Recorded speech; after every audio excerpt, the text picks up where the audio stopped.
Assalamualaikum warahmatullahi wabarakatuh. Waalaikumsalam warahmatullahi wabarakatuh. Alhamdulillahirabbil alamin wassalatu wassalamu ala asyrofil mursalin sayyidina Maulana Muhammadin wa ala alihi wa sahbihi ajmain amma ba'du.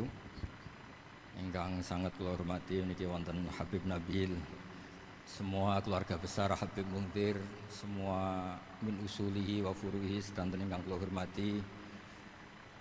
Ingkang terhormat Habib Ahmad Bahar, Habib Ja'far Al-Attas, jadi wonten Profesor Nazaruddin, wonten Pak Muzani, wonten Mas Nusron sedanten ingkang kula hormati.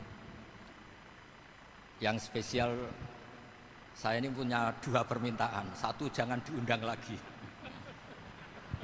Dua, saya minta maaf kalau yang ingin ngundang mohon nggak usah diteruskan.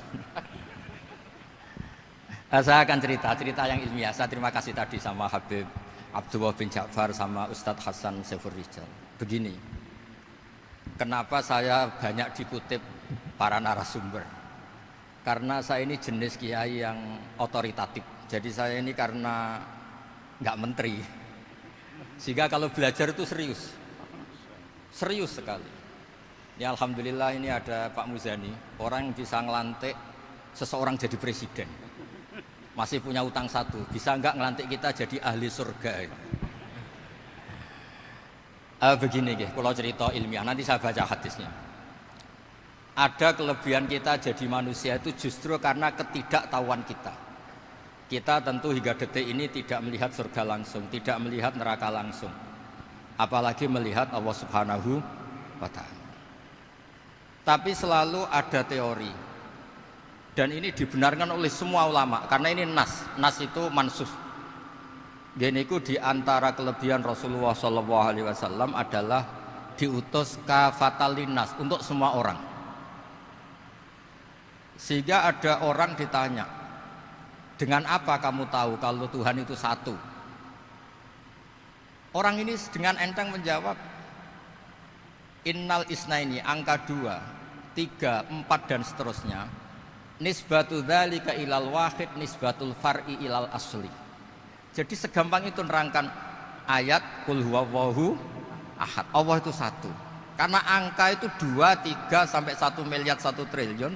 Nisbatu dzalika ilal wahid nisbatul far'i ilal asli. Semua itu asal usulnya satu.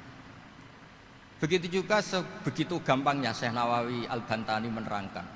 Kenapa bismillah itu dimulai ba? Huruf hijaiyah kan alif, tapi kalau bismillah dimulai dari satu ba. Ba itu ada titik satu. Anda gambar kambing, gambar apa saja, gambar Anda entah baik entah jelek, itu tetap dimulai satu titik. Nah satu titik ini disebut nuqtatil wujud, asal usul wujud. Sebab itu kitab I'anatul Thalibin, tadi Habib Nabil cerita sanad-sanadnya Mbah Mun. Sebetulnya kalau boleh angkuh, yang berhak cerita itu saya, karena kitabnya milik saya. Tapi beliau tak kasih terus cerita, ya alhamdulillah. Ada penyambungnya gitu.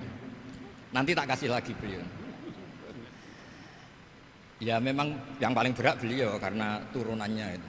Tapi kitabnya dari saya, jadi ya satu-satu. Kitab I'anatul Thalibin itu dikarang oleh ulama top, namanya Said Abi Bakar Sato. Beliau punya murid yang sangat terkenal di Indonesia, namanya Syekh Mahfud At-Turmusi.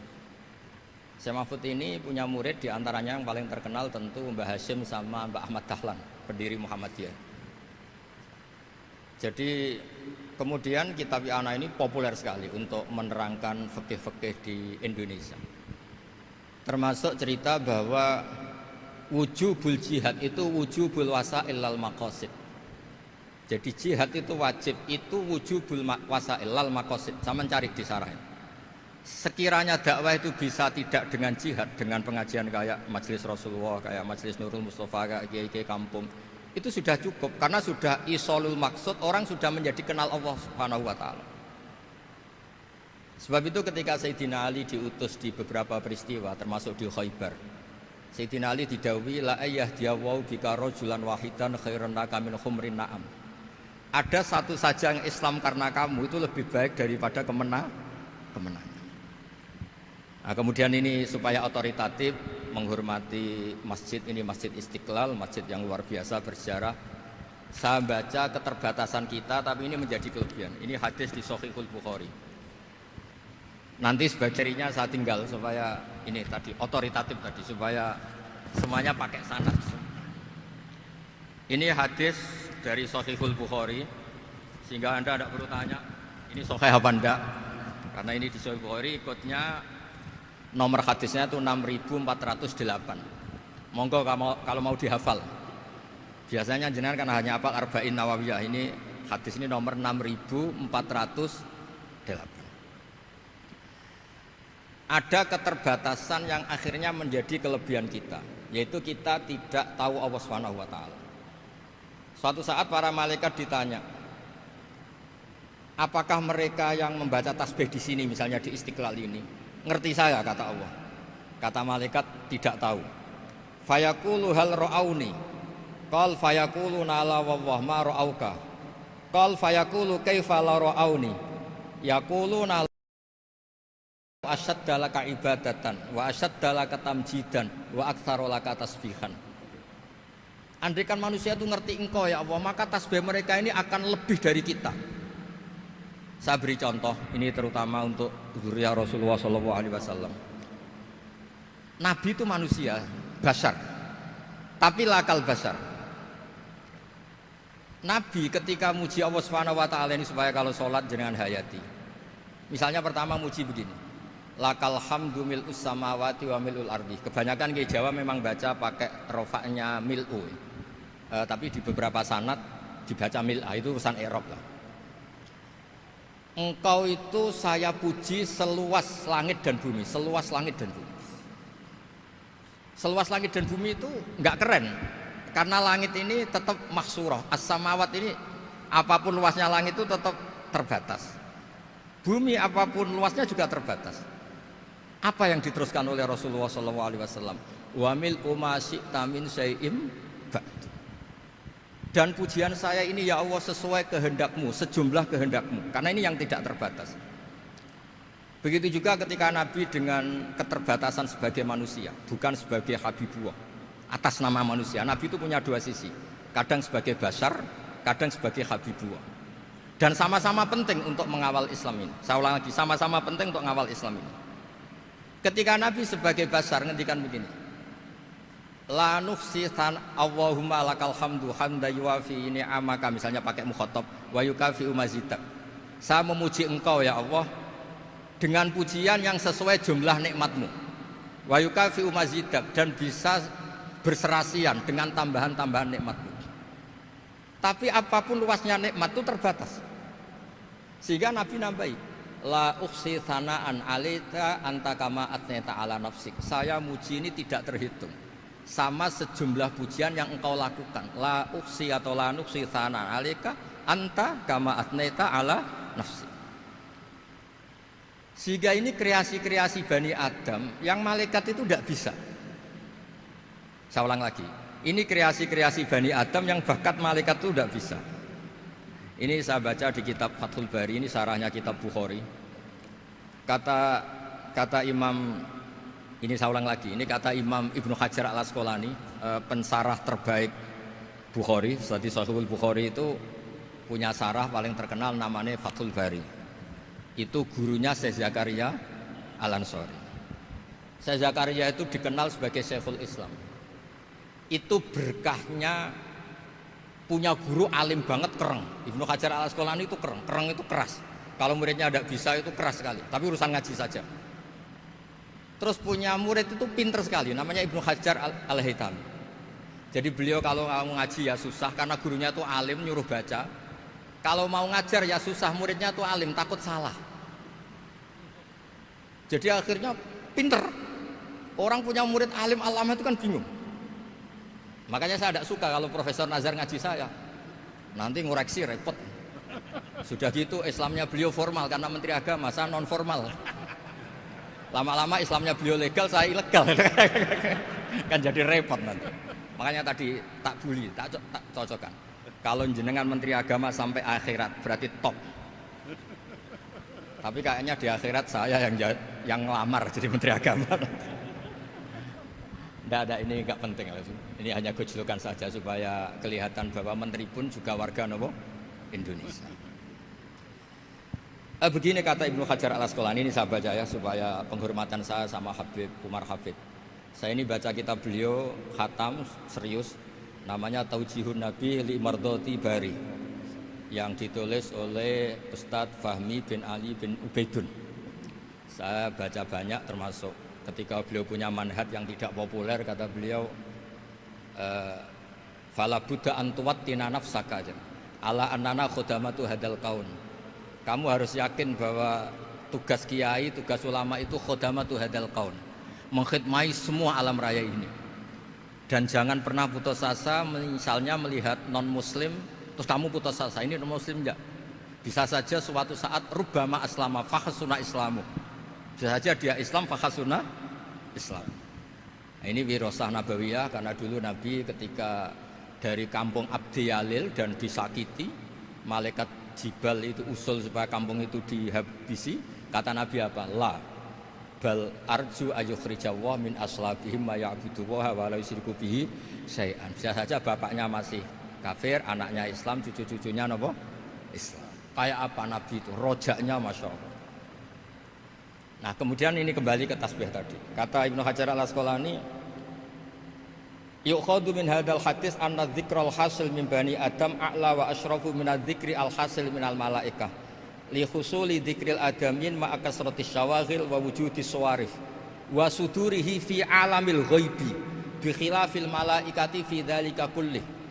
Jadi kita ini enggak melihat Allah langsung, enggak melihat surga langsung, enggak melihat neraka langsung. Tapi cara kita zikir, wis nek wis di neraka yo nangis tenan. Padahal yo ora mesti mlebu neraka, lha nangis tenanan. Kayak apa iman kita? Nah, iman seperti ini sesuai kriteria awal sing dikersana Allah, alladzina yu'minuna bil ghaib. Maka andekan saya ini kok dikasih mukasyafah sama Allah untuk melihat surga, saya milih enggak melihat supaya ngikuti yang tetap ghaib. Nanti kalau saya melihat langsung kemudian iman, kata Allah, akeh tunggali aku iman mau melihat itu. Jadi kadang-kadang keterbatasan kita ini penting. Makanya masyhur Nabi pernah ngendikan, tuba liman ro'ani wa amanabi, tapi wa tuba liman lam yaroni wa amanabi. Kalau orang melihat saya kemudian iman itu biasa. Ini orang zaman akhir tidak melihat saya tapi iman. Kadang-kadang itu enggak lewat Habib yang ganteng itu enggak, lewat mudin. Mudin di kampung rapati di duwe, ngono ku mulang tauhid ya mandi. Islam itu digawa Habib ya mandi, digawa menteri ya mandi, digawa mudin ya mandi. Karena Islam itu kafatal, napa kafatal. Nah yang enggak dipunyai malaikat adalah tadi seperti cerita saya tentang Imam Amudi. Segampang itu. Makanya di tradisi pondoknya Mbah Maimun itu ada tradisi qaddimid dirayah ala riwayah. Logika riwayat itu penting karena itu menjadi nyaman. Ya kayak tadi, Allah itu satu. Ketika kita berpikir angka 2, 3 sampai sekian miliar, sekian triliun, nisbatu dzalika ilal wahid, nisbatul far'i ilal asl. Semua itu dibanding angka 1 adalah cabang. Gambar kayak apa ruwetnya, dinisbatkan asal usulnya mesti satu nuktoh, yaitu satu titik. Nah satu titik ini kata pengarang I'anatul Thalibin, bi kana makana wa bi yakunu maya. Nah kemudian terakhir ini enggak boleh lama-lama. Kalau lama-lama nanti sampean pinternya nyanyi saya. Jadi sudah.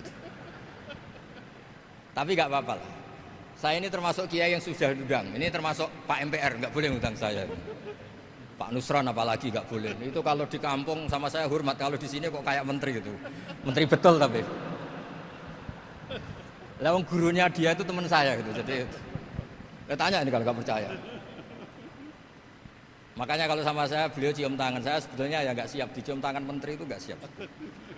Apalagi dihormati Pak Nazar nggak siap, nanti dikira minta haji malah repot. repot. Saya ini tadi bisik-bisik itu urusan ilmu tasawuf, ya ada urusannya dengan haji. Nah, cocokan. Kenapa beliau suka ilmu tasawuf? Saya kan sering lihat beliau ceramah di TV. Katanya obat Gus obat. Orang kalau belajar tasawuf kan kepenak itu. Kayak wis ahli swarga kan kepenak di tasawuf itu kan memang. Sekarang saya cerita tentang ini karena bidang yang saya tekuni. Ada kitab tentang ulumul Quran namanya Al-Mufradat fi Gharibil Quran, dikarang oleh Ar-Raghib Al-Asfihani. Ini kitab luar biasa. Di situ hanya cerita lafat-lafat per kata. Saya tadi sebelum kesini ngajar dulu di pondoknya Beki, Baitul Qurannya Pak Kures. Karena memang saya termasuk pengajar di sana. Artinya kalau saya sering ke situ jangan iri, memang saya termasuk pengajar di sana. Termasuk pengajar yang keren maksudnya. Keren itu artinya pakai referensi, bukan asal. Begini kata kitab itu. Rasulullah SAW itu kan punya nama Muhammad, orang yang banyak sikapnya atau semua sikapnya terpuji. Termasuk ketika sebagai manusia, sama lagi termasuk ketika sebagai apa? Manusia. Sebagai manusia aja Nabi gak pernah salah. Begini kata kitab itu. Nabi-nabi yang keren-keren itu, sama lihat di Ahadits Syafa'ah, itu masih egois. Ketika ada haulul mauqif, ada prahara mauqif, itu semua Nabi bilang nafsi, nafsi, nafsi, nafsi. Ketika dimintai syafaat bilang nafsi, nafsi. Tapi Rasulullah SAW itu beliau ngendikan ummati, ummati. Dan beliau ketika dimintai syafaat kata beliau, sudah, analah, saya bisa memberi syafaat. Kata beliau, fa'akhirru lillahi ta'ala sajidan fayaqulu li ya Muhammad irfa' ra'sak wasal tu'tah wasfa'tu syaffa'. Kayak apa hebatnya Rasulullah SAW? Umumnya para nabi melihat akhirat itu sudah akhir dari semua amal. Itu menurut Nabi Muhammad gak keren. Allah itu gak bisa didikte akhirat. Allah itu Tuhan, tetap yaf'alu ma yasha. Jadi gak bisa misalnya sudah akhirat orang nyuwun sewu terus tanya, ya Rasulullah ini sudah akhirat kok jenengan sujud bareng ini gimana? Ini sudah gak darul amal tapi ini darul jaza. Gak bisa. Akhirat gak bisa dibatasi. Karena akhirat gak bisa membatasi Allah, Nabi tetap dengan rileksnya minta sama Allah. Fa ahmaduhu bima hamida 'allamani ya rabbi. Kemudian saat itu saya muji-muji Allah dengan pujian yang luar biasa. Terus kata kitab itu, fa Muhammadun ahmadu min ghairihi. Makanya beliau punya nama Ahmad. Ahmad itu afal tafdil, bukan fi'il mudhari' waqi' mutakallim. Ini pernah madrasah dulu di Kutsian. Tamat alhamdulillah. Beliau kalau di rumah hormatnya tidak kayak tadi, lebih dari itu. Tadi di sini pejabat terus. Sembrono di sini itu kenapa itu. Ya tapi nggak apa-apa itu. Tadi sudah dipuji, akhlaknya baik, apa-apa baik, alhamdulillah. Fa Muhammadun ahmadu min ghairihi. Ketika para nabi nggak bisa muji Allah di mahsyar, bahkan mereka itu nyuwun sewu egois, hanya mikir diri sendiri, nafsi-nafsi. Rasulullah Muhammad ini punya nyali untuk muji Allah dan tetap mengajukan permohonan apa? Disebut fa Muhammadun ahmadu min ghairi. Sampeyan lihat di Bukhari, di Muslim. Fa ahmadu fi mahamida 'allamani ya rabbi. Tetap muji-muji Allah. Nah, bukti bahwa teori saya benar dan otoritatif adalah yang enggak bisa hilang di surga itu juga wiridan. Ketika kita masuk surga, apa kita kegiatannya? Da'wahum fiha subhanakallahumma wa tahiyyatuhum fiha salam wa akhiru da'wahum alhamdulillahi rabbil alamin. Nah, kemudian ini juga yang terus kemudian dinyatakan al-baqiyatus sholihat. Ini kalimat-kalimat yang abadi. Karena apa? Di dunia ya kita bilang subhanallah alhamdulillah, di akhirat dia bilang subhanallah. Kayak apa kerennya kita sebagai Bani Adam? Nah, makanya disebut alladzina yu'minuna bil ghaibi. Wong tidak melihat Allah, tidak melihat surga, tidak melihat neraka, tapi iman kita ini kayak iman sing musyahadah. Iman sing hakul yakin, ainul yakin. Kenapa demikian? Ya karena tadi kita diajari terus menerus oleh Rasulullah SAW. Yang terakhir saya cerita mukjizat. Ini juga terkait dengan betapa mudahnya hadad din ini di logika, dicerna. Kata Rasulullah SAW, sabda Nabi di hadis, saya ulang lagi ini hadis sahih di bab awal Fadailul Quran di Sahihul Bukhari. Dicek, kalau nggak percaya dicek. Ma minal anbiya'i nabiyyun illa u'tiya minal ayati ma misluhu amana alaihil bashar. Wa innama kana alladhi utitu wahyan awhahu wa hu ilayya fa arju an akuna aktsarahum tabi'an yaumal qiyamah. Enggak ada nabi kemudian kecuali dikasih wahyu, dikasih mukjizat. Dan mukjizat ini dahsyat sehingga orang itu dipaksa iman. Kayak Nabi Soleh, ada unta besar keluar dari batu. Nabi Musa punya tongkat Dipukulkan ke Laut Merah langsung apa? Menyibak jadi daratan. Tapi kata Nabi Muhammad SAW, kata, saya itu tidak punya mukjizat kayak itu, juga gak ingin. Saya ini dikasih mukjizat Al-Quran. Dan saya berharap karena mukjizat Quran ini adalah terus kemudian umatku menjadi yang terbanyak ila yaumil qiyamah. Sekarang kita berlogika.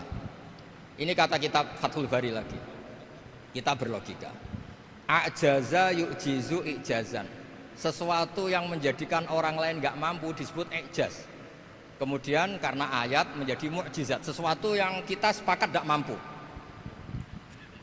Nah kalau itu masalahnya, tongkat dipukulkan laut kemudian menjadi kering, kita mampu enggak? Enggak kan? Tapi pertanyaannya, Anda bikin nyamuk mampu enggak? Enggak kan? Anda bikin sapi, bikin onta mampu enggak? Enggak kan? Makanya Nabi Muhammad SAW cukup, sudahlah kamu itu manusia, bahkan sekedar menciptakan lalat itu tidak bisa. Innallaha la yastahi ayyadriba masalam ma'aba'udatan. Kemudian mukjizat ini sama Nabi dicontohkan hal-hal yang keseharian kita. Wa min ayatihil lailu wan naharu wasyamsu wal qamar. Sekarang peristiwa laut dibelah Nabi Musa dengan matahari yang enggak pernah turun mesin, itu keren mana coba? Keren matahari yang enggak pernah turun. Terus kata Ibnu Hajar Al-Asqalani, li'annal mu'jizat al-madiyah kanat khisyatan tusyahadu bil absor. Kana qati soleh wa asa Musa. Wa mu'jizatul Qur'an tusyahadu bil basirah. Fakana man yattabi'uhu atau yatba'uhu li ajliha aksar. Fa innal ladzi yusyahadu bil absar yang qaridu binqiradi musyahidihi. Wal ladzi yusyahadu bil basirah bakin. Ya, saya ulang lagi, bakin. Ya, bakin terus disaksikan orang sing ja'a badal awali mustamirran. Begini logikanya. Mukjizat kayak nakoti soleh atau aso Musa yang terkenal. Saya andaikan jadi umatnya Nabi Musa terus dikasih tongkat itu, terus bisa apa coba? Ketika kita punya utang disuruh nyaur, ya nggak bisa dipakai jaminan kan. Sudah gitu orang tanya ini asli apa enggak? Kalau asli buktikan, kan ya repot. Tapi kalau kita jadi umatnya Rasulullah SAW ditunggoni Quran, punya banyak masalah resepnya sabar. Kalau nggak bisa sabar ya nyari kiai-kiai tukang ijazah anak menodongannya mandi. Karena orang mensifati Allah itu macam-macam. Makanya saya pastikan nggak ada agama yang mengajarkan rasional kayak agama apa? Islam. Makanya liqaumi yaqilun liqaumi yatafakkar. Coba misalnya nyamuk. Kamu bikin nyamuk tidak bisa kan? Nyamuk punya organ tubuh kecil, organ tubuhnya punya urat. Kamu mikirnya kayak apa? Sekedar bikin patungnya saja tidak bisa, apalagi bikin nyamuk. Jadi untuk mengakui kudronya Allah yang tidak terbatas dan kita lemah, itu tidak usah nunggu peristiwa kayak terbelahnya laut. Cukup wa ma min dabbatin fil ardi wala ta'ir yatiru bi janahihi illa umamun amsalukum inna fi khalqis samawati wal ardi waqtilafil laili wan nahar, seterusnya la ayatil liqaumi yaqilun. Nah, gara-gara pola yang diajarkan Nabi itu ila yaumil qiyamah orang tetap Islam karena nyaman dengan kepastian mukjizat ini baqiyah ila yaumil qiyamah. Itu kayak apa baiknya Nabi? Makanya saya suka tadi burda yang dibaca. Ada ulama kayak Muhammad bin Said Al-Busiri yang ngarang burda. Itu kalau berpikir itu sederhana. Ngeten lho Gusti, malah nerangno pangeran. Lama da'awa da'ina li taati bi akramir rusli kuna akramal umami. Ngeten lho Gusti, karena Rasul Muhammad itu terbaik, ya logikanya umatnya juga terbaik. Jadi lama da'awa da'ina li taatihi bi akramir rusli mesti kuna akramal umam. Jadi burda ini saking manjanya sama Allah sampai bilang gini. Wala yadika Rasulullah jahuka biidal karimu tajalla bismimun takim. Ya Allah, engkau telah menamai Nabi engkau itu Raufur Rahim, yang penuh kasih sayang, yang sohibus syafa'ah. Maka ketika engkau ingin nyiksa kami dengan alasan engkau ini al-muntakim, dat yang bisa nyiksa orang maksiat, jenengan harus ingat ya Allah bahwa Nabi kita itu Nabi yang engkau gelari Raufur Rahim. Ya kalau gitu jangan jadi nyiksa. Terus gunanya apa digelari Raufur Rahim ra iso nyafaati gitu. Itu jenenge wala yadika Rasulullah jahuka biidal karimu tajalla bismillah. Terus fa inna min judika dunya wa darrataha wa min ulumika ilmal lauhi wal qalam. Dan itu juga yang dibuktikan Rasulullah SAW. Sampai beliau ngendikan likulli nabiyyin da'watun mustajabah wa akhtabi da'wati syafa'atan ummati yaumal qiyamah. Semua nabi itu punya doa yang mustajab dan semuanya sudah dipakai di dunia. Tapi saya menyimpan jatah itu supaya saya tetap punya hak syafaat fi yaumil qiyamah. Terus ini bukti-bukti bahwa ilmu yang selama ini diajarkan para habaib, para kiai itu otoritatif. Saya hanya bantu jenengan memastikan kalau hadis itu sahih dimaknai oleh ulama-ulama yang kredibel. Ya, perjanjian terakhir tadi. Saya ini termasuk kiai yang sergap, tanya Mas Nusron, Pak Muzani juga pernah ke rumah saya. Meja saya itu isinya ya kitab. Habib Nabil pernah ke kamar, isinya kitab. Jadi kalau jenengan ngundang saya itu berhadapan-hadapan sama hukumnya Allah, yaitu ganggu orang belajar gitu aja. Assalamualaikum warahmatullahi wabarakatuh.